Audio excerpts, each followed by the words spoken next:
Do you eat a healthy meal but end up after the meal feeling bloated, tired, like your food is sitting in your stomach? Sound familiar? The problem might not be what you're eating, but how your body is actually digesting the food. In today's video, we're going to talk all about digestive enzymes, what they are, how they work, how to take them, and why ignoring them can actually be sabotaging your health and your energy. But first, don't forget to hit the subscribe button down below for more supplement videos. So let's get into this. What are digestive enzymes? Now, digestive enzymes are actually proteins that your body makes to help break down your food into smaller particles so that your body can absorb the minerals and nutrients out of it. Now, throughout our digestive system, there are different areas of our digestive system that actually make digestive enzymes.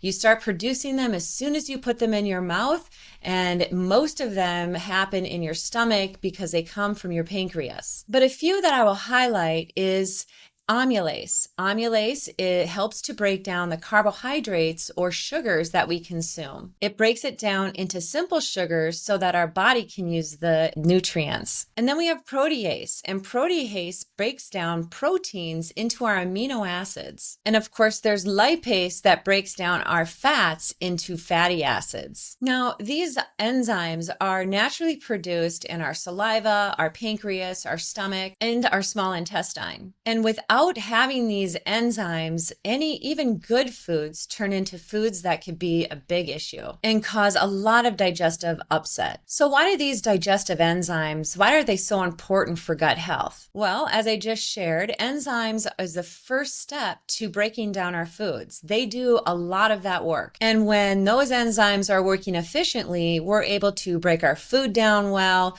we're able to process it and get nutrients out of the foods that we're consuming.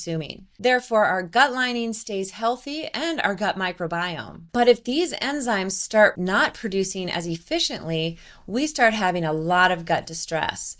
And there are some reasons that we have less enzyme function. One of them can just be age. Of course, stress is a huge issue when it comes to reducing digestive function, digestive enzymes.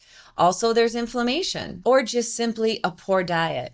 But if you have all of those lined up in a row, you're probably going to struggle with some digestive enzyme function. Now, before I jump into what are some signs of actually being low in digestive enzymes, my name is Marcy Vasky, and I'm a licensed nutritionist with Fluso Nutrients. At Fluso Nutrients, we just work really hard to educate you on different types of supplements so that you can make the best choice for yourself.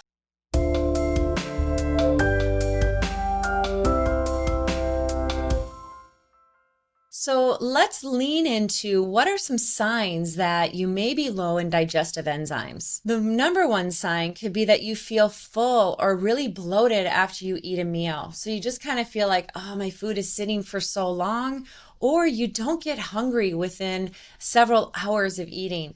This is a sign that your food is just sitting in your gut, just hanging out, trying to make it through. Or that you notice undigested food in your stool. Now, sometimes what happens is that the food moves through very quickly, or that the body is just unable to break down the foods that you're consuming into smaller particles. Another sign is if you burp or have gas frequently, especially after meals. It might not happen right away. Maybe you burp more like an hour later, or you're having more gas a couple hours later. Also, if you feel very tired or just kind of sluggish after you eat, just really full and like weighted down, this is another sign that enzymes might not be functioning the way you want. Or after a bowel movement, your stools look oily or they're floating. This is a sign that your fats are not breaking down properly. So these are just all signs that your body is giving you to give you clues into what is going on and how can you help it. Now, of course, there are digestive enzyme supplements, which I will share with you, but I always like to talk about how can we support our digestion with food first. So there are some ways that we can help support our digestive enzymes just by choosing the right foods. Now, first, there are some fruits that can be very helpful on our digestive enzymes. We have pineapple, papaya, kiwi, or mango.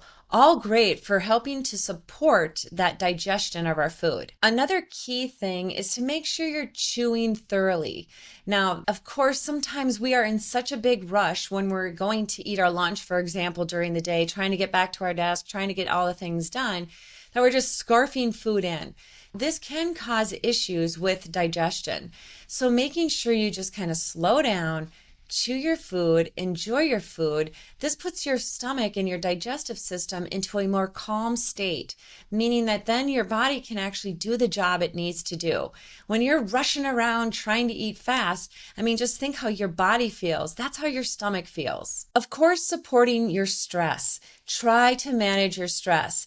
The more stress we have, the harder it is on our digestive enzymes and even our hydrochloric acid. So by having more stress, we're going to reduce those enzymes. So try to manage it. Find ways to either say no to stuff or to take time for yourself. And maybe it's only 15 minutes a day, but find that time that's dedicated for you. Now, we also want to think about supporting our microbiome. So by eating fermented foods such as sauerkraut, kefir, kimchi, miso. These are all great items that you can add in to get some really good beneficial flora, supporting the environment of our stomach and our intestinal tract. And lastly, try to avoid chronic overeating. That puts a big burden on our digestive system. And also, if you're overeating on ultra-processed foods, that's going to be a double burden. So trying to choose those real whole foods, good proteins, good carbohydrates, healthy fats, those are all going to be great for supporting your digestion. And then obviously trying to work at just becoming satiated, not overfull. Now, if you've worked on a few of the things that I just talked about in terms of maybe adding in different fruits like a pineapple, a few pineapple chunks, or some papaya or mango or kiwi, and that's not really doing much. You've taken your stress down, you're getting enough sleep, you're eating better foods, but it's just not doing the trick. This is where supplements can come in handy. So I often recommend for my clients who are really struggling with this our digestive enzymes that have a broad spectrum so that you're getting many different enzymes to help support all the digestion. And they're very easy to take. You'll just take 1 or 2 per meal. Typically, the best time to do this is 10 or 15 minutes before you eat the meal. But for some people, enzymes work better when they take a couple bites of their food and then take their enzymes. So I am always telling my clients, you kind of have to play around and experiment when you're first starting them. But the gold standard or the typical way of doing them is going to be 10 to 15 minutes before you eat. So I will link digestive enzyme down below in the comment section where that if you're interested or having some of these symptoms and you've done some of the changes that I talked about, you can fall back on an enzyme for a period of time and see if that supports you better. Now, of course, our digestive health is ultimately the most important as a foundation of overall well-being. So we want to make sure we're digesting our food so that we can actually get the minerals and the vitamins out of the great foods that you've already chosen to consume and help you be your very best self. Thanks for watching.